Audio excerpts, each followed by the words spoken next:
और अठे दौड़बो को नहीं, अठे चाल लेवल बहुत है। खारदुंगला वर्ल्ड की हाईएस्ट मैराथन 3 बजे स्टार्ट हुई, 6:24 होगी, करीब 22-23 किलोमीटर काट दिया। तेजा जी आशीर्वाद बनाए रखें। नमस्कार, मेरा नाम है दिनेश और आप देख रहे हैं सीकर संदेश।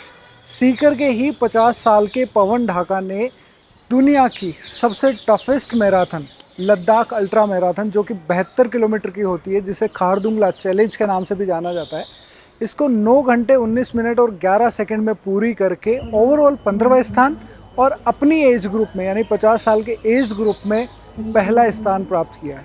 28 देशों के 6000 से ज़्यादा धावक इस मैराथन में भाग लेते हैं और उनमें ये जो अचीवमेंट है ये बहुत ही ख़ास है और सीकर के लिए एक प्राउड का विषय है। नमस्कार सभी साथियों को।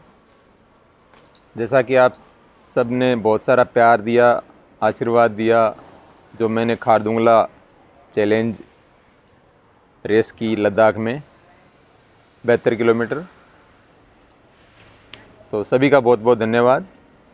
दिनेश जी का भी बहुत बहुत धन्यवाद। इन्होंने बहुत अच्छा अपने एडिशन में उसको बहुत अच्छे से बताया और युवाओं को इससे बहुत प्रेरित होने की ज़रूरत है। आज देश में हज़ारों प्रकार की बीमारियां आ रही है, इसलिए सबसे पहला अपना काम है हम स्वस्थ रहें।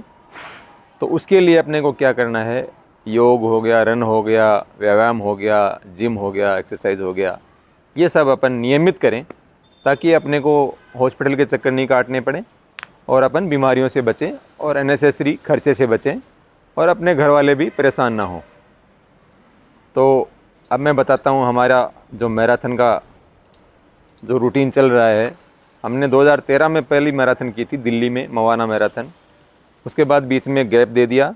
फिर हमने हर्ष पर्वत पे ट्रैकिंग करना शुरू कर दिया। हम हर संडे को हर्ष पर्वत पे सीधे पैदल चढ़ते हैं, कभी रोड दौड़ के आ जाते हैं और कभी वापस उसी रास्ते से आ जाते हैं।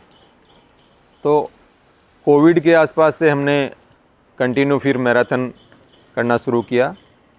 हमारे सीकर ज़िले में मेरे ख्याल से सबसे ज़्यादा मैराथन संजीव जी ने कर रखी है और संजीव कुलेरी डेफोडिल्स स्कूल से। और उनकी जब अखबार में आने लगी, इन्होंने ये मैराथन जीती, ये मैराथन की, तो हमारे अंदर फिर वो दोबारा से वो एक उत्सुकता हुई कि हम भी मैराथन चालू करते हैं। तो हमने कोविड के बाद मैराथन शुरू कर दी और करीब 35 से 40 मैराथन की लमसम हमने कर दी हैं। हमारा एक 20-25 लोगों का ग्रुप है और 8-10 लोग तो हर मैराथन में हम जाते हैं। जैसे दिल्ली अपोलो मैराथन है, अपने जयपुर की एयू मैराथन है, वेदांता मैराथन है, बॉम्बे की टाटा मुंबई मैराथन है, पुणे में एनडीए मैराथन है और लद्दाख में हम तीसरी बार गए हैं। फर्स्ट टाइम 2022 में हमने 21 किलोमीटर की थी, उसके बाद 42 किलोमीटर फुल मैराथन की थी और अब की बार 72 की है और नेक्स्ट ईयर 122 किलोमीटर मैराथन करने का हमारा लक्ष्य है। अगर ईश्वर ने सब कुछ स्वस्थ रखा तो 122 किलोमीटर, जिसको सिल्क रूट अल्ट्रा बोलते हैं, SRU, सबसे बड़ी मैराथन है लद्दाख की। अब की बार हम वो करने जा रहे हैं 2025 में। तो ये जो 72 किलोमीटर हमने की, इसकी शुरुआत यहीं से हमने हर्ष पे चढ़ना, रोड दौड़ के आना। फिर हम 15 दिन पहले लद्दाख चले गए। जैसे 6 तारीख को थी तो हम 24 को यहाँ से रवाना हो गए, क्योंकि वहाँ पे ऑक्सीजन बहुत कम है। तो वहाँ अपन पहले नहीं जाएंगे तो एक्लिमेटाइज नहीं होगा, हमारा शरीर वहाँ की ऑक्सीजन में काम करने लायक नहीं होगा। इसलिए हम 15 दिन पहले वहाँ चले गए, अपना गाड़ी से गए ताकि एक्लिमेटाइज होते हुए हम वहाँ पे पहुँच गए। फिर हमने वहाँ शांति स्तूपा पे चढ़ना उतरना प्रैक्टिस की, रोड से उतरे और सीढ़ियों से चढ़े। तो उसमें बड़ा एक फेफड़ों की तगड़ी एक्सरसाइज होती है। और एक दिन हम खारदुंगला गए, वहाँ से नीचे 7 किलोमीटर उतरे और फिर हम 7 किलोमीटर इधर वापस आए लेह की तरफ। तो 15 किलोमीटर हमने प्रैक्टिस रन की। वो हम उसमें हमें ये एहसास हुआ कि यहाँ दौड़ना और वहाँ दौड़ने में कितना अंतर है। यहाँ जैसे मैं 21 किलोमीटर 1 घंटा और 37-38 मिनट में कंप्लीट कर देता हूँ और वहाँ 21 मिनट में 2 घंटे से ऊपर लगते हैं। और यहाँ 42 किलोमीटर 3 घंटे 47 मिनट 45 मिनट में कर देता हूँ। वहाँ मैंने लास्ट ईयर 42 किलोमीटर किया था 4 घंटे 17 मिनट में। तो आप देख सकते हो कितना वहाँ ऑक्सीजन कम है, और खारदुंगला टॉप पे तो बहुत मतलब 50% ऑक्सीजन है। प्लस खारदुंगला गांव से जहाँ से मैराथन स्टार्ट होती है वहाँ से जब हम चलते हैं तो दौड़ नहीं सकते, वहाँ पे वॉक करके आना पड़ता है कम से कम खारदुंगला टॉप तक। उसमें आप कहीं कहीं दौड़ सकते हो, जैसे सांस भरेगा तो आपको रुकना पड़ेगा, नहीं तो आप रेस से बाहर हो जाओगे, आपको चक्कर आने लगेंगे, आपकी उल्टियाँ होने लगेगी और आपको एम्बुलेंस में डाल लेंगे। इसलिए उस चीज़ का भी ध्यान रखना पड़ता है। अगर आपका अनबैलेंस हुआ, आपका मेडिकल, अगर आप फिट नहीं हो, वहाँ जाते ही मेडिकल होता है, आपकी बीपी, आपका शुगर, आपका हार्ट बीट सब चेक होता है।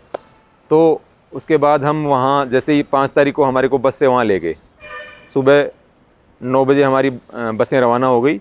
खारदुंगला टॉप होते हुए हम खारदुंगला गांव में पहुँच गए, वहाँ जाते ही मेडिकल हुआ, रात को सो गए। सुबह 3 बजे हमारी रेस स्टार्ट हुई तो हम 1:30 बजे जग गए। उसके बाद हर 5 किलोमीटर पे हाइड्रेशन की व्यवस्था रहती है, जिसमें पानी, इलेक्ट्रोल, केले, खजूर, ये सब चीज़ें वहाँ पे मिलती है। और अपना हाइड्रेशन बैग जिसमें पानी की बोतलें हों, और ऐसा अपने को साथ में रखना ज़रूरी होता है, क्योंकि वहाँ पानी से ही ऑक्सीजन मिलती है, बाकी ऑक्सीजन कहीं है नहीं, पेड़ पौधे नहीं है, केवल सूखे पहाड़ हैं। तो जैसे हमारी दौड़ स्टार्ट हुई, हम खारदुंगला टॉप पे पहुँचने का कट ऑफ टाइम है 8 घंटे। अगर आप 8 घंटे में आप नहीं पहुँचते हो तो आप रेस से बाहर हो गए।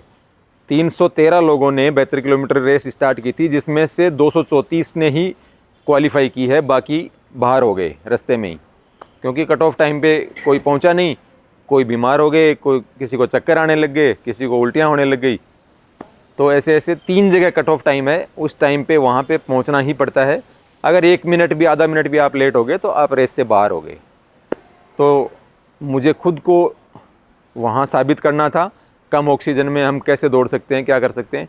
तो मेरा टारगेट था कि मैं 11 घंटे में हम कंप्लीट कर लेंगे। जब मैंने शुरू की थी उससे पहले ये बना रखा था कि 11 घंटे में मेरे को करनी है। 14 घंटे का उसका कट ऑफ कंप्लीट करने का टाइम होता है। 14 घंटे के आप अंदर आप अगर कर लेते हो तो आपको मेडल मिलेगा, आप फिनिशर हो। अन्यथा आधा मिनट भी आप लेट हो गए तो आप बाहर हो गए। तो फिर खारदुंगला टॉप पे आए, वहाँ पे आए तो मेरे को कोई प्रॉब्लम नहीं हुआ। फिर मैंने सोचा यार अब ढलान आ गई तो अब तो अपने को दौड़ना चाहिए। फिर मैं धीरे धीरे खरगोश के हिसाब से, खरगोश वाली चाल से या कछुआ वाली चाल से, जैसे भी कहीं दौड़ा, कहीं रुका, कहीं दौड़ा, कहीं रुका, ऐसे करते करते मुझे खुद को अफसोस हो रहा है कि मैं 9 घंटे 19 मिनट में पूरी कर दी।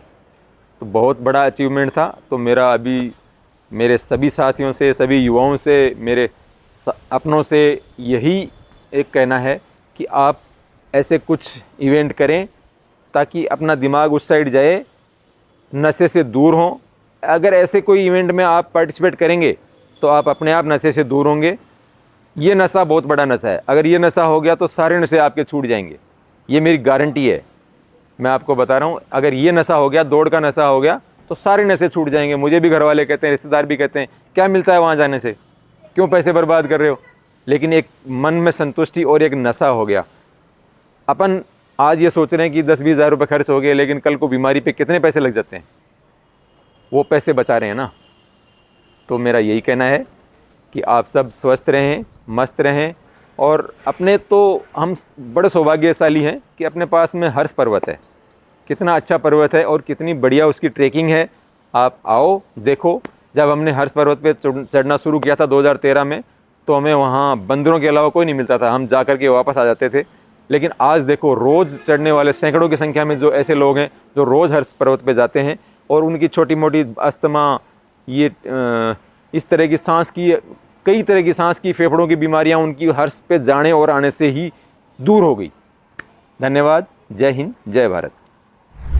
तो पवन जी की कहानी सुनने के बाद में एक चीज़ तो समझ में आ गई है कि आप किसी भी एज में हो, कोई फ़र्क नहीं पड़ता, बस आज से आप शुरू करें कुछ भी ऐसी फिज़िकल एक्टिविटी करना ताकि आप अपने शरीर को आज से ज़्यादा बेहतर फिट बना सकें।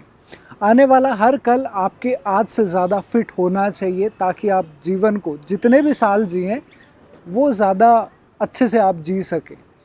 कोई भी उम्र ज़्यादा नहीं होती आपकी नई चीज़ों को शुरू करने के लिए, नए फिटनेस चैलेंज लेने के लिए। तो ये आपको ज़रूर करना चाहिए। और आप में से जो लोग भी ऐसा कर रहे हैं वो भी अपनी स्टोरीज़ या अपनी जर्नी या अपने एक्सपीरियंस, अपने चैलेंजेस कमेंट में ज़रूर शेयर करें ताकि बहुत से ऐसे लोग होंगे जिन्हें शायद और मोटिवेशन की ज़रूरत होगी या जिनका कोई पर्टिकुलर चैलेंज होगा जो शायद आप ज़्यादा अच्छे से एड्रेस कर सकते हैं। तो इस तरह की स्टोरीज़ हम आपके लिए लेकर आते रहेंगे। सीकर संदेश के साथ जुड़े रहिए। अब तक जुड़े रहने के लिए आपका बहुत बहुत धन्यवाद।